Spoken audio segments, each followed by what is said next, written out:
आज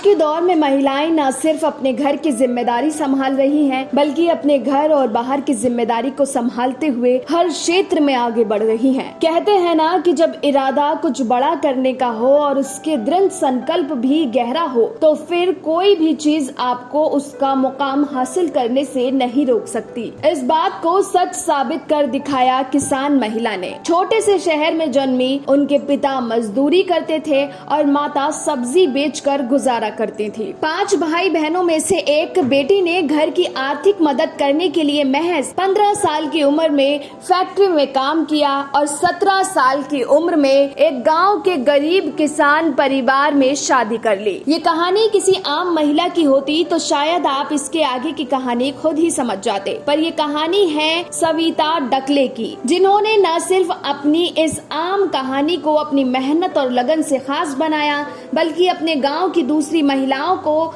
गांव की रूढ़िवादी सोच को तोड़ अपनी जिंदगी में कुछ बनने की प्रेरणा भी दी है। यदि आप विचार कर रहे हैं कि सविता ने अपनी मेहनत से कई एकड़ जमीन खरीद ली है या उस पर खेती करके लाखों कमाती है इसलिए वह हमारी इस कहानी की कलाकार है, तो ऐसा कुछ भी नहीं है। पर जो बात उनके व्यक्तित्व को सबसे अलग बनाती है वह है उनका आत्मविश्वास, जो लाख कठिनाई के बावजूद कभी कमजोर नहीं पड़ा। आइए जानते हैं सविता डकले की संघर्ष की कहानी। आज हम आपको महाराष्ट्र की एक ऐसी मेहनती महिला से मिलवाने जा रहे हैं जो समाज, खासकर महिला वर्ग के लिए एक मिसाल है। दरअसल महाराष्ट्र के औरंगाबाद की रहने वाली सविता डकले एक किसान है। उन्होंने किसानी करते हुए अपनी बेटी से अंग्रेजी सीखी और 10वीं की परीक्षा दी। मीडिया की रिपोर्ट्स के मुताबिक सविता के घर की आर्थिक स्थिति बहुत खराब थी। 5 भाई बहनों में सविता तीसरे नंबर की संतान थी। पिता एक फैक्ट्री में मजदूरी करते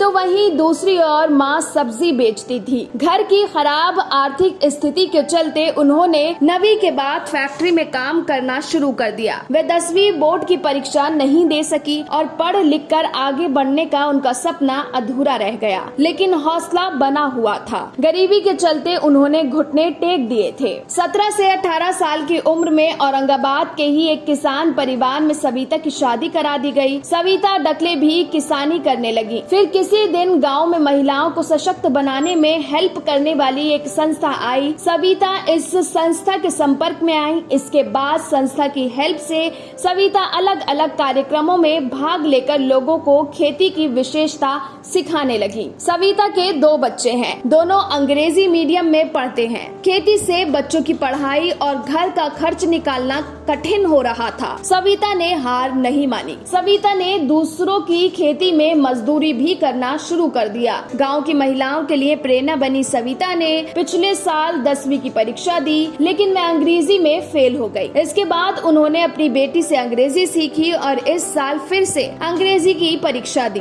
पास होने के बाद वे आगे की पढ़ाई जारी रखेंगी। इस मामले पर सविता ने कहा कि मेरी बेटी अंग्रेजी मीडियम में जाती है तो मैं थोड़ा थोड़ा उससे सीखती रहती हूँ। कभी कोई शब्द ना आए तो उससे पूछ लेती हूँ। ये सुनकर सविता के लिए और सम्मान बढ़ जाता है। सविता कहती है कि सोशल मीडिया केवल उनके लिए एक बातचीत का माध्यम नहीं है, बल्कि यहाँ से उन्हें बहुत ज्यादा प्रोत्साहन मिलता है। मैं अपनी तस्वीर सोशल मीडिया पर डालती हूँ तो कई लोग तारीफ करते हैं। देश के ही नहीं दुनिया भर के किसानों से बातचीत हो जाती है। ये बहुत बड़ी बात है मेरे लिए। इससे मुझे आगे बढ़ने का हौसला मिलता है। ब्यूरो रिपोर्ट, फसल क्रांति न्यूज।